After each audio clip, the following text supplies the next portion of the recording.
여러분 반갑습니다. 네, 반갑습니다. 여러분 다윗의 장남이 암논인데, 이 암논이 이제 악행을 저질렀잖아요. 다윗의 셋째 부인이 마아가라는 여인인데 거기서 난 딸이 다말입니다. 그래도 그렇지 이제 이 메달은 너희 동생이기는 하지만 좀 나쁜 말로 근친 강간죄를 저지르고 말았어요. 그러니까 이제 이 다윗이 말이에요. 다윗은 크게 이제 분노를 했죠. 이걸 알고는. 그런데 이제 이 다말의 같은 어머니인 그 오빠 오라비가 압살롬입니다. 이 압살롬이 이제 알았어요. 알았고, 그리고 그 압살롬의 집에서 이제 다말이 처량한 신세가 돼서 그 오라버니 집에서 살고 있었습니다. 그렇게 이제 사건이 그렇게 뭐 그럭저럭 일단락 될 줄 알았는데, 이 문제가 뭐냐 하니까 그 압살롬이, 다말의 오빠인 압살롬이 마음에 어떤 그 악한 결심을 하게 됩니다. 삐뚤어진 결심, 잘못된 마음을 정합니다. 그 다말을 못되게 군 그 암논을 죽이려고 마음 먹는 거예요. 근데 그거를 전혀 내색을 하지 않습니다. 한 2년을 보냅니다. 그러니까 그야말로 철저한 기회를 엿보는 거예요. 그러다가 그 이제 압살롬이 양털을 깎는 날이 온 거예요. 양털을 깎는 날이라는 것은 우리 농사꾼한테는 추수하는 날입니다.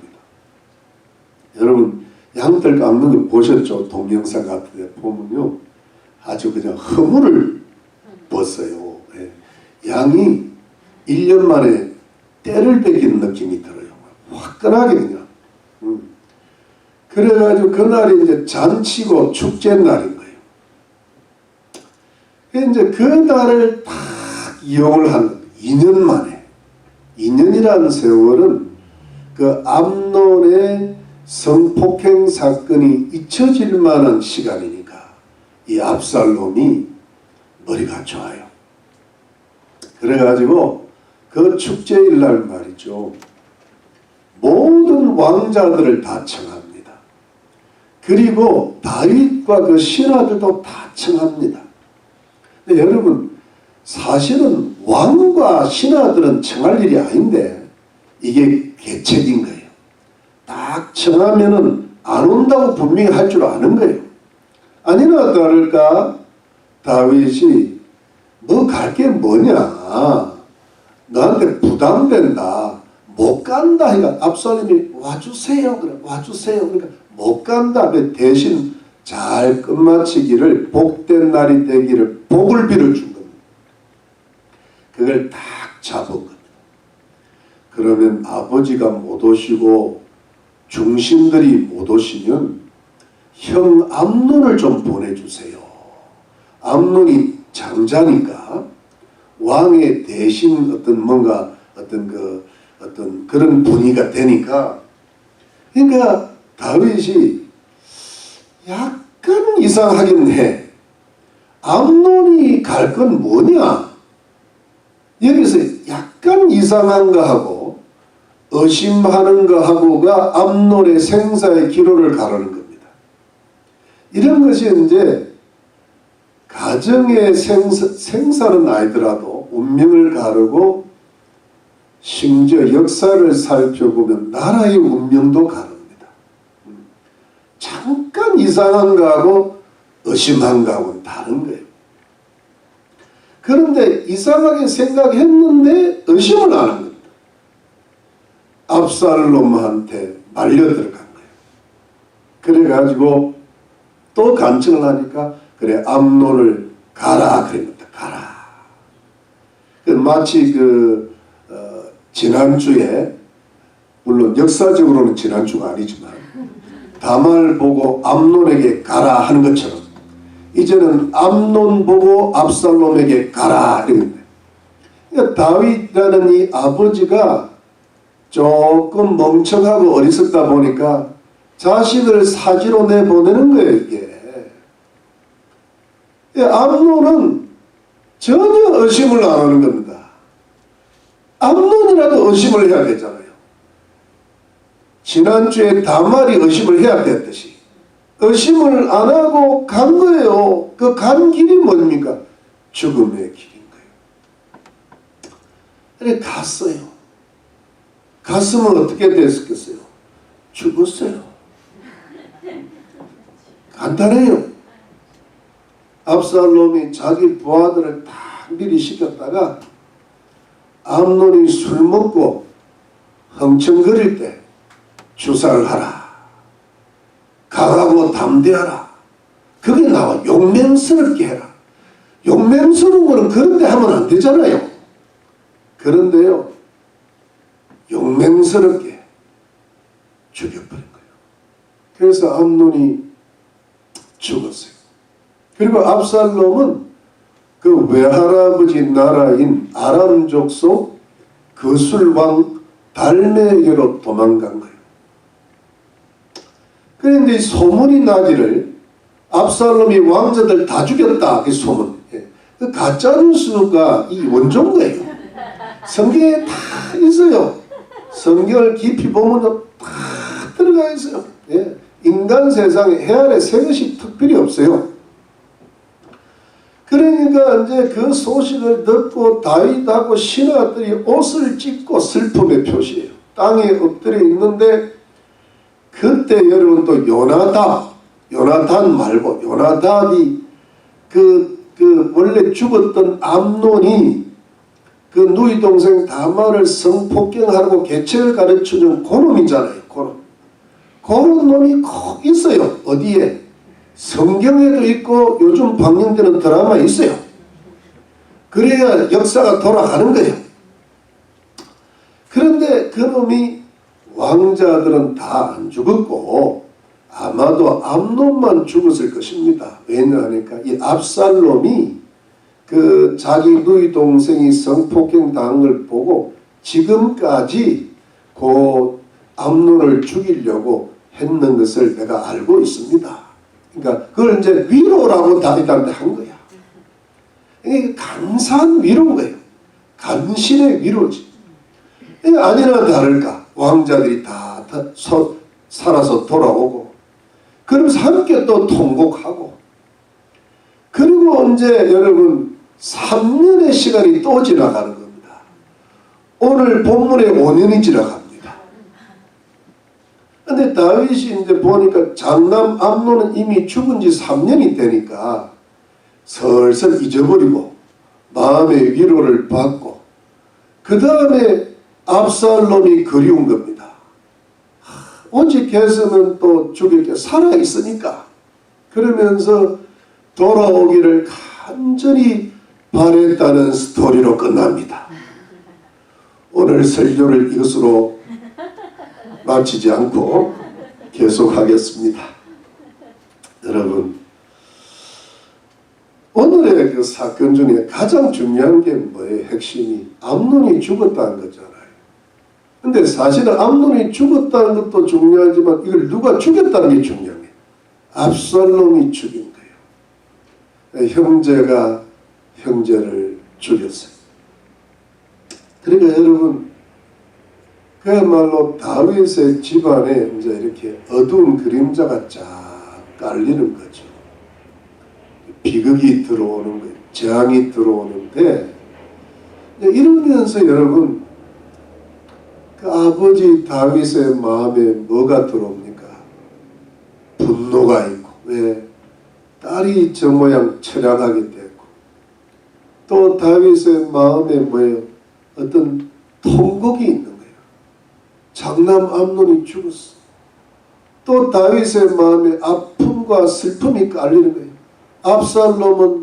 압살롬을 이해하자면 이해할 수 있는 거잖아요. 좀 멀리 도망가 있어. 그러니까 여러분, 이 아버지 다윗의 마음에 이렇게 슬픔이 쫙 깔려가는 그런 장면이죠. 이게 이제 가정의 어려움이고, 그 아버지로서 다윗의 마음에 아픔이 깔리는데, 여러분, 물론 이 근본 원인은 아버지 다윗의 죄 있잖아요. 자기가 밧세바와 간음을 하고 그 남편 우리아를 죽여버리고 그 무서운 악을 저질른 그의 죄에 대한, 그 악하고 큰 죄에 대한 하나님의 징계였잖아요. 그리고 거기에 사단이 들어오는 거예요. 사단의 저주가 이제 들어오는 거예요. 사단은 절대로 그냥 안 들어온다. 죄를 타고 들어오죠. 죄를 타고. 전기줄이 있으면 전기가 들어오듯이 죄가 있으면 이제 사단이 들어오는데, 그 모든 것을 허락하시는 분은 하나님이시거든요. 여러분, 이게 뭐냐 하니까, 우리가 영적으로만 보면 우리가 눈에 보이지 않는 일이지만 하나님의 징계가 지금 흐르고 있고 사단의 저주가 이렇게 들어오는데, 이것이 실제 우리 생활 속에 뭐 그게 가정이 됐든 나라가 됐든 어떤 뭐 직장이 됐든 이것이 어떻게 현실적으로 발생하게 되는 것을 이해한다는 게 중요하다. 눈에 보이지 않는 하나님의 일이, 사단의 역사가 우리 눈에 보이는 현실 생활에 어떻게 들어오고 있는가를 잘 살펴야 된다는 것이 우리 성도의 지혜죠. 이런 영적 감각, 생활의 지혜가 있어야 요 하나님의 징계가 끊어지고 사단의 전쟁을 물리치면서 하나님의 축복이 들어오게 할 수 있다는 것입니다. 그래서 제가 지금 이렇게 설교하는 거예요. 웃어주세요. 근데 여러분, 그게 뭐냐? 첫 번째가 압살롬의 비뚤어진 결심이. 여러분, 압살롬이 이런 겁니다. 아니, 너희 동생 다말이 그런 어떤 그 욕됨을 당한 거잖아요. 그러면 어떻게 화가 나죠? 죽여버리고 싶죠. 정말 그렇지 않겠어요? 죽여버리고 싶죠. 미움의 불이 확 올라온단 말이에요. 근데 여러분, 그 인간적으로는 그게 충분히 이해가 되지만, 그럼에도 불구하고 다윗의 아들이요, 그 당시에 하나님을 가장 경외한다는 다윗의 아들이면 하나님 백성의 직계잖아요. 직계면 그 마음을 품으면 안 되는 거예요. 마음을 품지 말고 그 개인적인 원한을 갖지 말라는 것이 하나님의 말씀이잖아요. 하여튼 그것을 뭐냐 하니까 그 복수, 그 원한, 그 미움을 하나님께 완전히 맡겼어야죠. 하나님의 뜻에 따랐어요. 적어도 이 정도는 해야죠. 하나님 말씀, 율법이 있으니까 이 근친 상간의 문제는 죽음으로 다스려야 되는데, 그것을 다윗 아버지한테 공식적으로 고소를 했었어야 돼요. 이걸 공식화시키면 큰 문제는 없죠. 그렇게 했었어야 되는데 압살롬이 그 모든 하나님의 말씀, 하나님의 율법을 무시해버려요. 그러면서 뭐예요? 자신의 마음에 깊은 결심을 품은 거예요. 저는 죽여야 된다.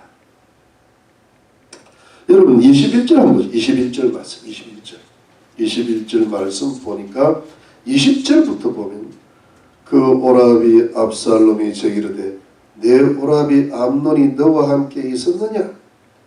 그러나 저는 내 오라비니 너야 시방은 장점이 있고 이것으로 인하여 근심하지 말라. 이에 다만 있고 오라비 압살롬이 집에서 처량하게 지내니라. 22절 압살롬이 그 누이 다말을 암논이 욕되게 하였으므로 저를 미워하여 시비간에 말하지 아니하니라.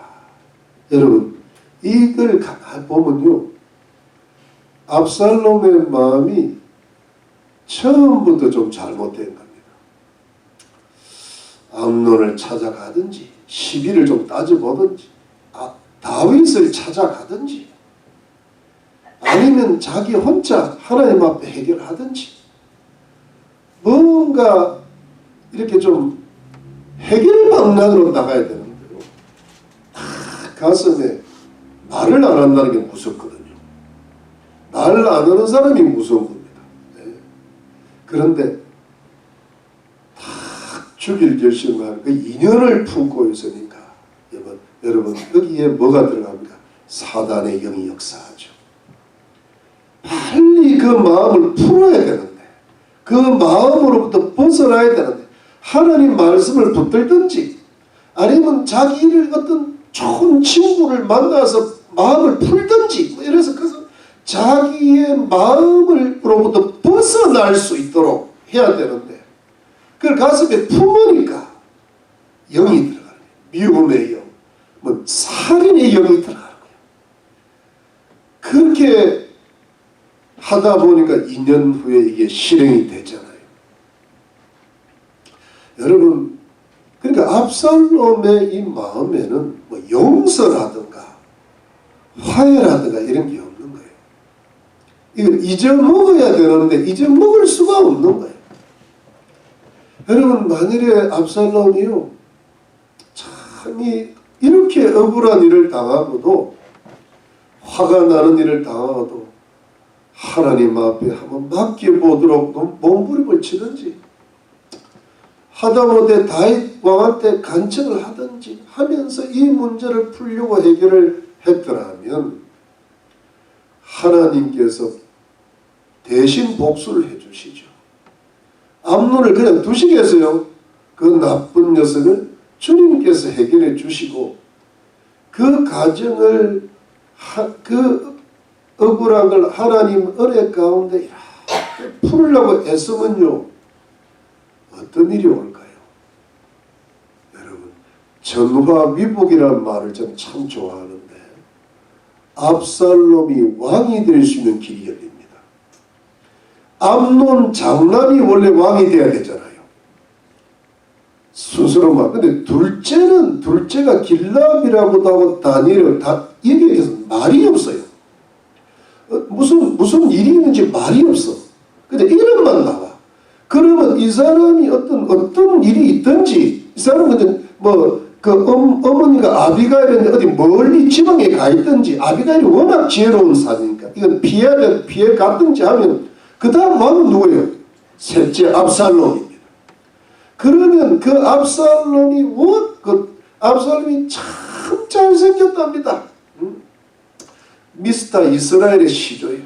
가장 잘생기고 머리털도 아주 요즘으로 모델이지, 모델.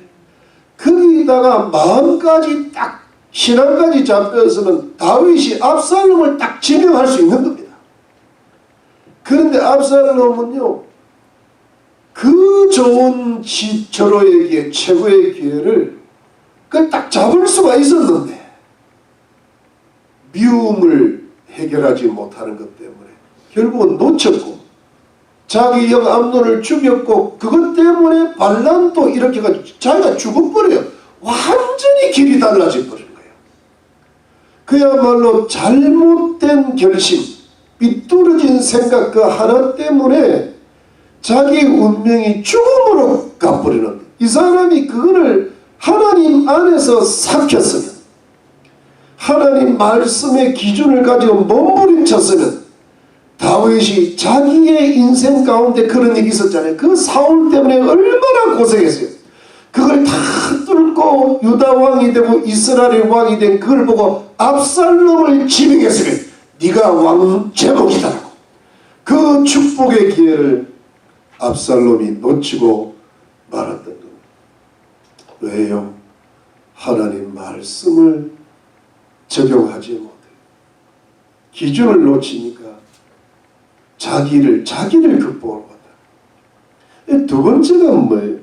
두 번째는 다윗의 우유부단입니다. 우유부단이라는 것은 우유가 계속 흐른다는 뜻이 아니고 이게 갈팡질팡한다는 얘기예요. 여러분 다윗이요. 다윗 여기 21절 아까 본 21절 보니까 다윗 왕이 이 모든 일을 듣고 심히 노하니라. 여러분 다윗이 화가 났잖아요. 왜? 그 자기 셋째 딸이 장남한테 강간을 당했어요. 그러니까 얼마나 화가 나겠어요. 화가 나면 어떻게 돼요? 암론 불러야죠. 근데 원래 여러분 레위기서 18장이나 20장에 보면 죽는 죄에 해당됩니다. 근친 강간이니까 죽는 죄에 해당되는데 용서를 하더라도 자식을 어떻게 죽이겠어요? 아버지가 어떻게 해야 돼요? 왕자 자리를 빼앗고 죽이지 않는 선에서 재산 박탈하고 멀리 유배해가지고 세상 말로 아주 그냥 끝장나게 고생시켜야 돼요. 그러면 어떻게 됐을까? 이 암론을 살렸을 겁니다. 고생 실컷 하면 정신 들 수 있죠. 그러면요 이 암론에게 왕자리를 물려줄 수도 있는 겁니다. 암론을 살릴 수도 있는. 근데 그걸 하려고 했었는지도 모르는데 제가 이제 드라마를 한번 써보겠습니다. 시나리오를 한번 써봅니다. 암논의 어머니 아히노암이 안 됩니다. 장남 아닙니까? 멀리 보내면 안 됩니다. 남자가 그럴 수도 있는 거죠. 또 말렸을 수 있는 거. 여러분 이때 아히노암이 했어야 될 지혜로운 아비가일 같은 지혜로운 여인 같으면 어떻게 했을까요? 다말을 찾아가고 압살롬을 불러서 이 내 아들 암논 저 죽일 놈이다. 안 죽이면서 죽일 놈이다. 저놈 진짜 나쁜 놈이다 하면서 다말의 암날의 길을 염려해주고 압살롬의 마음을 다독거려야죠. 또 압살롬 어머니 마아가를 만나가지고 그냥 미안하다고 무릎을 꿇고 빌어야죠. 그러면 어떻게 압살롬의 마음이 좀 풀렸을 거예요. 죽이지는 않았을 거예요. 암논이 살았겠죠. 다윗이 암논을 어떤 방식으로든 강하게 처벌을 했더라면 압살롬의 마음이 누그러졌겠죠. 암논 살았을 거예요. 그런데 다윗은 화를 내고 한 일이 없어. 여러분 그 엘리 대제사장이 사무엘 대제사장인데요. 두 아들이 하나님 제사를 무시하고 또 성막에 있는 여인들을 농락하고 할 때 책망을 했는데 하나도 벌 내린 게 없어요. 그래서 어떻게 되었어요? 자기도 죽고 두 아들 죽고 손자 죽고 가문이 망했다고 비극이 온 거예요. 여러분 이게 처벌을 할 때 확실하게 해야 되는데 죽지는 않을 정도로 해야 사람이 바뀔 수 있고 그 죄가 끊어질 수 있는데 이걸 따뜻한 부성애를 가지고 감사 안기만 하다 보니까 결국은 문제가 더 커지게 된 거예요. 그러니까 여러분 이게 뭐냐 하니까 하나님의 말씀에 잣대를 갖다 대지 않고 기준을 대지 않고 인간적인 사람으로 덮으면 그게 끝나는 줄 알아요. 덮으면 사랑했으니까 됐다 하고 끝나는 줄 아는데 여러분 덮은 것은 반드시 발각이 됩니다. 여러분 불을 덮는다고 덮은 작은 불이요, 반드시 잠재해 있다가 큰 불로 바뀌는 거예요. 여러분, 이렇게 되는 데는 그 나름대로의 다윗의 한계가 있는 거예요. 이게 뭐냐 하니까 다윗이 죄를 크게 지었잖아요.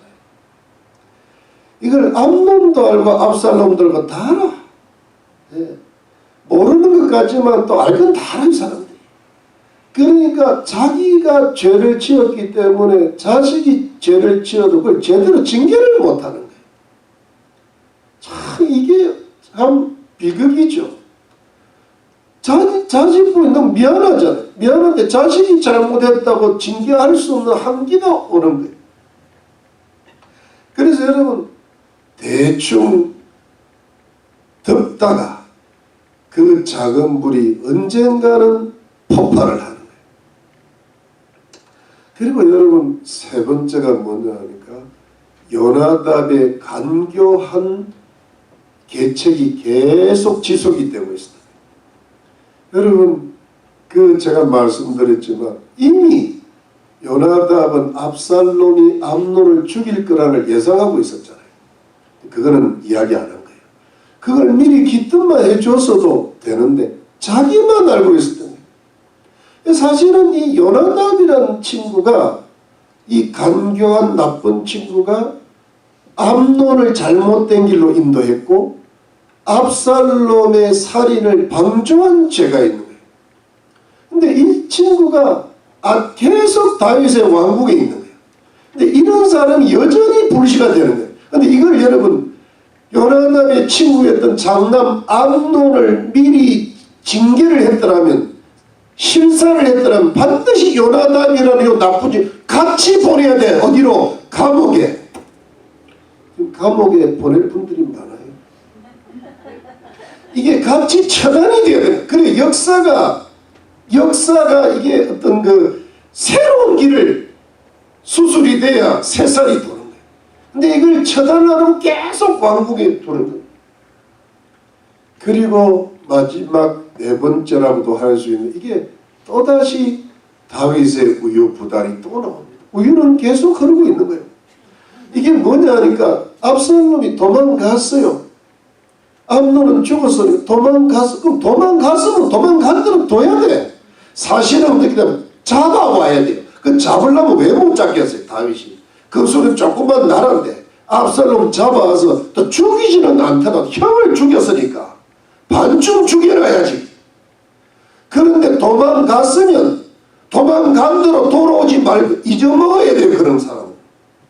형제가 형제를 죽여서 그런 아들은 잊어먹는 게 걔를 도와주는 거야. 그냥 잊어먹어야 되는데 간절히 돌아오기를 기다리고 있는 거야. 이건 또 뭐요? 이게 뭐냐 하니까 다윗의 또 따뜻한 부성이에요. 그러니까 뭐냐 하니까 그것도 하나님 말씀을 적용하고 해서 압살롬을 진심으로 사랑하는 것은 죽지 않을 정도로 훈련을 시켜야 돼요.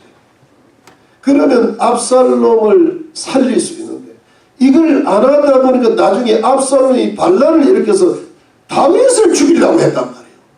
그러다가 자기가 죽는 그런 비극을 맞이했죠. 그러니까 여러분, 다윗이 하나님 말씀의 기준, 율법을 적용을 하지 못함으로 말미암아 자녀들의 영혼들을 바로 세우는 데 실패합니다. 여러분, 우리가 나라의 일도 많고 직장의 일도 많고 우리 할 일이 참 많잖아요. 바쁜데요. 우리가 해야 될 중에 가장 중요한 게 하나가 있다면 자녀들의 영혼을 바로 세우는 거예요. 정신 상태를 바로 만들어요. 근데 여러분, 그것이 자녀들의 영혼을 내가 어떻게 세웁니까? 따뜻한 아버지의 마음, 따뜻한 어머니의 마음으로 세웁니까? 물론 그런 게 기본적으로 상식적으로 깔려야 되겠죠. 근데 그것이 인간적으로 흘러버리면 다윗처럼 된다. 반드시 자녀를 태어나게 하신 분도 누굽니까? 하나님이시고 자녀를 이끌어 가실 분도 하나님이시고 우리는 죽어도 이 땅을 살아가게 하실 분도 하나님이신데 하나님의 말씀이 자녀들의 영혼을 잡도록 도와줘야 되는 사람들이 부모 아닙니까?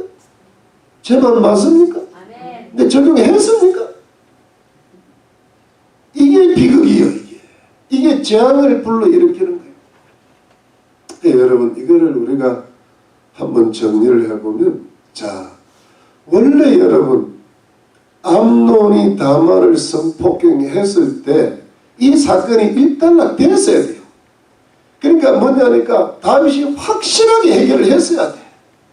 그러면서 딱 이렇게 정리를 했으면 그 다음에 압살롬이 다윗이 알았어야 돼. 압살롬이 뭐랄까 암논을 죽일 것도 미리 눈치채고 다 미리 해결을 했어야 되는데 그냥 하나님 말씀을 적용하지 못하다 보니까 여러분 이 현실 생활을 보세요. 지금 제가 지금 무슨 하나님의 징계가 계속 흐르고 더 깊어지고 있단 말이에요. 사단이 들어왔는데 그게 더 흐르고 있다는 말이에요. 이게 현실이 어떻게 나타나는가 하면은 암논의 삐뚤어진 마음이잖아요. 압살롬의 삐뚤어진 결심으로 더 커지잖아요. 요나답이라는 친구가 강교한 친구가 시작됐는데 그 친구 계속 있잖아요. 다윗은 여전히 의심을 안 했는데 다윗의 어리석음과 우유부단함이 계속해서 흐르고 있단 말이에요. 이게 전부 다 합쳐지니까 하나님의 징계가 끊이지를 않는 거예요. 사단의 저주는 더 커지는 거예요. 여러분 결국 결론이 뭐냐니까 핵심 뭐니까 하나님의 말씀에 공의를 적용해야 되는데 인간적인 사랑과 이해로 덮다 보니까 재앙과 저주가 멈춰서야 되는데 계속되더란 말이에요. 이게 현실입니다. 이것이 여러분 너무너무 오래가면 내 일생이 되어버리고 더 오래가면 자녀들의 일생이 되어버리고 가문의 흐름이 되죠. 사랑하는 여러분 왜 이렇게 될까? 왜 이렇게 이 문제를 해결할 수 있는 길은 없을까?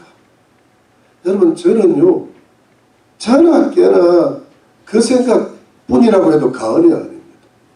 첫 번째가 뭐냐니까 우리 성도님들의 영혼이 구원받을 수 있을까? 천국을 가야지 지옥 가면 안 된다. 여러분 제가 정확하게 말씀을 드릴게요.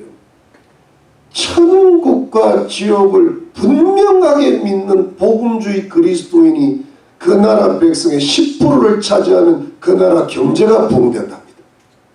믿으시기 바랍니다. 지금 천국과 지옥에 대한 기준이 모호해진다. 그냥 교회를 나와서 교양광장인 줄 알아. 아이들을 교회로 보내면 탈선하지 않게 막아주는 무슨 그런 기간 정도인 줄 알아. 그게 부수적인 효과는 있겠지만 가장 중요한 건 뭐냐니까 우리 인생에 가야 될 길은 지옥인데 오직 하나님의 아들이신 예수 그리스도를 믿음으로 말미암아 천국 백성이 된 줄로 믿습니다. 천국 갈 줄로 믿습니다. 이 천국 못 가면 아무 소용없어요.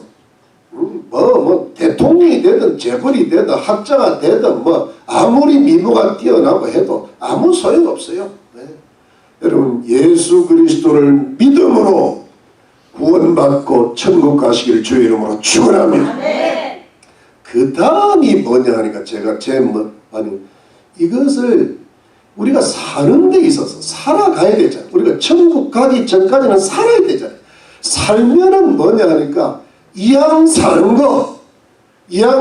거 하나님의 축복도 좀 받고 그 복을 가지고 하나님께 영광 돌리다가 천국 가는 것이 훨씬 좋은 줄로 믿으시기를 바랍니다.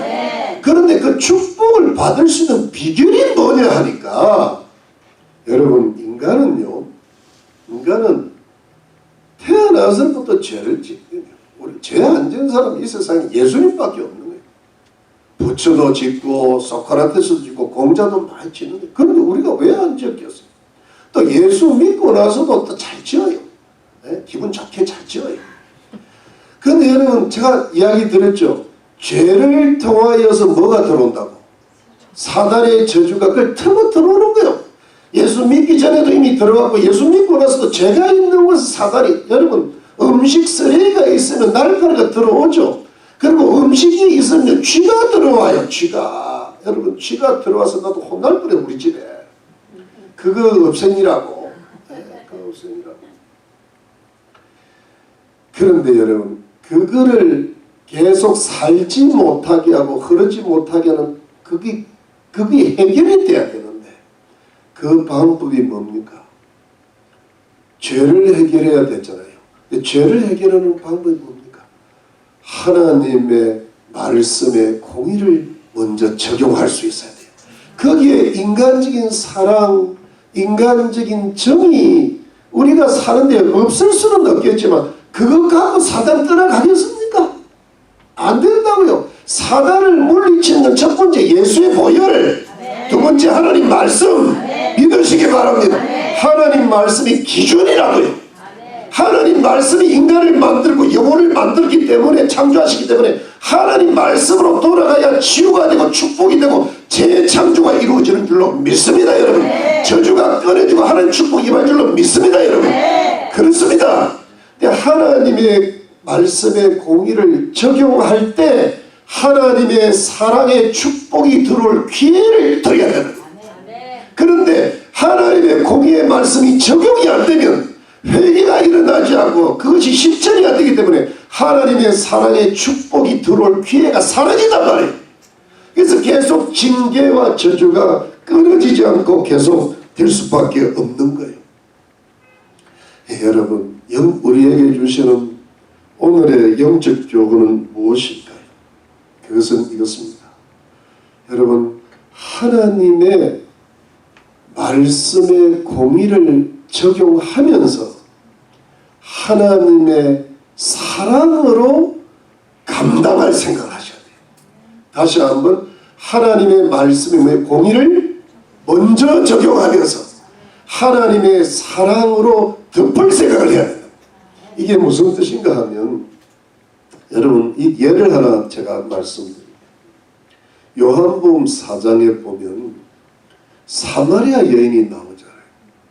예수님이 사마리아 여인을 구원하시려고 사마리아로 일부러 가시는데 물 좀 달라 이러시다가 우물물 이야기하시다가 영생하도록 솟아나는 성령물을 이야기하신 거예요. 그러니까 이 여인이 관심을 가지게 물은 물인데 감을 못 잡고 물 좀 주세요. 영원토록 솟아나는 물 좀 주세요. 그러니까 주님이 그때 딱 말을 바꾸십니다. 주님이요 아주 싹 바꾸세요. 내 남편을 데려라 하니까 여인이 또 보통 여인이 아니에요. 남편이 없습니다. 딱 그러니까 내 말이 옳도다. 그러시면서 하신 말씀이 뭐예요? 네가 남편이 5이 있었으나 지금 있는 남편은 내 남편이 아니니 내 말이 옳도다. 이거 지금 무슨 이야기 하는 겁니까? 죄를 분명하게 짚고 넘어가신 겁니다. 여러분 거기까지 가가지고 성령 바뀌었다 그러면 예수 믿으세요. 이래야 되잖아요. 그런데 죄를 분명히 지적하시고 네가 이 문제가 해결되지 않으면 안 된다. 그러니까요. 그러면서 여러분 분명히 하나님 말씀의 공의를 적용하는데 예수님이 하나님의 사랑으로 덮으십니다. 내 말이 옳도다. 거기에 정죄의 마음이 없어요. 우리 인간은 정죄가 들어갈 수 있지만 예수님은 정죄가 없어요. 그러나 정죄를 안 하시는데 죄를 지적하시는 거예요. 왜냐하면 이게 분명히 하나님의 공의를 적용하시면서도 하나님의 사랑으로 덮어나가시기 때문에. 그러니까 이 여인이요 마음에 아무런 어떤 그 공격을 안 받으면서도 뭐냐면 선지자로서이다. 딱 나온 영적인 문. 그러면서 그리스도를 주님이 소개합니다. 그래 예수를 믿게 돼요. 그러면서 여러분 사마리아 동네에 가서 전도할 때 어떻게 하니까 나에게 행한 모든 일을 내게 말한 사람을 와보라. 나에게 행한 모든 일이 뭡니까? 죄 지은 거라고. 이 사람이 치유가 된 거예요. 진짜 회개는 자기가 이렇게 잘못한 사람인데 예수님 때문에 구원받았으니까 당신들도 구원받으라는 완전히 사마리아의 일을 바꿔놔버려요. 구원과 치유와 회복과 축복이 사람을 바꾼 인생은 새로운 인생이 됩니다. 이게 예수님의 공의와 사랑이랍니다. 그런데 여러분 하나 더 말씀드릴게요. 요한복음 7장에 보면 가늠한 여인이 나오잖아요. 왜 여자들만 나오는지 남자들 문제가 많은데 그때 여러분 예수님이 그 고소한 사람들 그 정죄하는 사람들 다 물리치잖아요. 사람의 마음은 정죄거든요.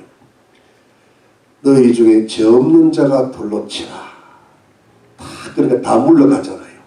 그 말씀은 무슨 뜻이에요? 누구 들으라를 하는 이야기예요. 가늠한 입은 네가 죄가 많다는 이야기입니다. 그럴 때도 사랑으로 덮습니다. 나도 너를 정죄하지 아니하노니. 이 얼마나 아름다운 사랑이에요. 예수님도 정죄 안 하는데 우리가 어떻게 정죄를 해요? 그건 어리석은 거지 그게. 예수님도 사랑으로 덮으시는데 그러면서 마지막에는 공의로 끝납니다. 가서 다시는 죄를 짓지 마라. 이렇게 돼서는 어떻게 그 공의와 사랑을 받아들이면서 이 사람이 그 가늠의 습관을 끊어버리는 새 사람이 되었다고 저는 믿어지는 거예요. 이것이 그리스도의 공의고 그리스도의 사랑이에요. 여러분 근데 만일에 여러분 잘 들어보십시오. 만일에 예수님이 하나님의 사랑을 먼저 끄집어내 갖고 가늠한 여인이여 누가 당신을 정죄하겠습니까? 하나님 당신을 다 용서하십니다. 걱정하지 마세요. 하나님의 율법은 지금 필요 없습니다. 하나님의 은혜와 사랑이 필요합니다. 예수 믿고 구원 받으세요. 그래서 어떻게 돼요? 구원 딱 받고 그 다음에 죄 짓고 다니는 거예요. 그게 우유부단한 것. 지금 교회가 우유부단해졌어요. 교회에 성령이 흘러야 되는데 우유가 흐르고 있어. 그래서 막 하나님 은혜, 사랑, 축복 이야기하면 사람들이 모여요. 근데 우리 교회가 왜 안 모일까? 모이면 또 뭐예요? 몇 명? 이게 여러분 만일에 거기에 하나님의 사랑을 핑계를 먼저 대면 인간은 반드시 인간적인 사랑이 결부가 됩니다. 하나님의 사랑의 차원은 그게 아닌데 하나님의 사랑을 먼저 앞세우면 용서를 먼저 앞세우고 은혜를 먼저 앞세우면 인간적인 사랑에 말려들기가 쉽습니다. 그래서 주님이 수고하고 무거운 잠 징진다 다 내가 늘 편히 쉬게 하려 그게 먼저 하셨어요. 주님이 첫 번째 일갈이 뭡니까? 회개하라. 천국이 가까웠다. 요한계시록 7교회에 하신 말씀이에요. 회개하라. 열심을 내라. 이게 무슨 뜻인가 하면 여러분 회개하라는 것은 주님이 우리를 정죄하는 게 아닙니다. 주님이 하나님 말씀으로 돌아오라는 거예요.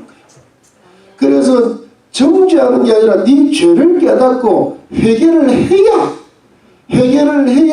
그 죄로 인한 모든 하나님의 징계가 더 이상 지속되지 못하고 사단의 저주가 더 이상 들어오지 못하고 거기에 하나님의 사랑과 은혜와 축복의 기적이라는 것이 들어와서 회복이 될 수 있기 때문인 줄로 믿으시기를 바랍니다. 사랑하는 여러분, 그렇기 때문에 우리 성도님들은 여러분 만일에 다윗이 이렇게 돼요. 자기가 죄를 지었잖아요. 죄를 지었지만 이렇게 가야 됩니다. 하나님 나는 잘못했습니다. 정말 죄송합니다.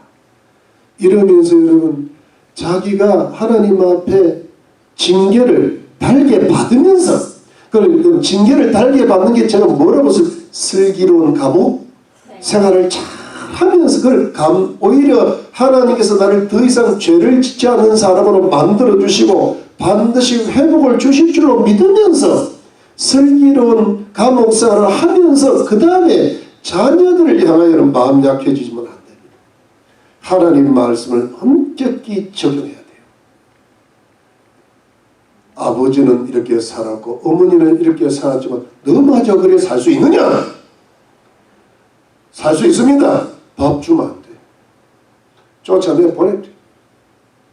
나는 너가 돌아오기를 기다린다. 그렇다고 해서 또 오늘 저녁부터 밥 안 주고 이러면 그 말이 아니고, 여러분 제가 추가로 말씀드리려면 정말 하나님 말씀의 공의를 적용하려면 내 가슴 속에 하나님의 사랑도 같이 올라야 됩니다. 자, 그래야 자식들이 정죄함을 안 받고 부모 말 순종하는데, 그렇게 하려면 어떻게 돼야 돼요? 하나님 앞에 간절히 기도를 많이 해야 됩니다. 성령이 임하셔야 돼요. 성령의 불이 임하셔야 돼요. 그래야 사단을 이겨낼 수 있고 자녀들의 마음을 잡아낼 수 있어요. 간절히 기도하고 네가 그러면 안 된다. 나는 천국 갈 때 너 지옥 가면 돼. 이게요, 성령의 불로 간절히 자식들의 마음을 잡을 수 있어야 돼요. 그리고 이런 말을 하는 것은 어머니가 나를, 아버지가 나를 진심으로 사랑해서 그런 거다 라는 것까지 느끼게 만들어 주려면, 여러분 하나님의 사랑의 공의를 먼저 적용하되 하나님의 사랑으로 덮는 그런 기도의 열정의 역사가 일어나야 될 줄로 믿습니다. 네. 여러분 중요한 게 뭐냐 하니까, 아무리 좋더라도요 자식 믿으면 안 돼요. 남편 믿어도 안 되고 아내 믿어도 안 되고 형제 자매 믿어도 안 돼요. 믿지 말라는 것은 갈라놓겠다는 게 아니에요. 여러분 주님이 이런 말씀을 하셨잖아요. 내가 화평을 주러 온 줄 아느냐? 금을 주러 가느라. 이 세상에 평화를 주러 온 줄 아느냐? 불을 던지러 가느라. 근데 이것이 여러분 무슨 가정에 무슨 분열을 일으키려는 게 아니고, 그게 아니고 하나님의 공의의 적용이 날카롭게 적용되고 하나님의 사랑과 은혜가 따뜻하게 덮어야 결국은 그 가정의 구원의 역사가 일어나기 때문입니다. 그 가정의 모든 저주가 끊어지고 하나님의 징계가 계속 흘러가지 않기 때문인 것입니다. 그래서 치유와 회복과 축복의 기적이 우리 성도님들의 가정에 넘쳐 흐르시기를 예수 그리스도 이름으로 축원합니다.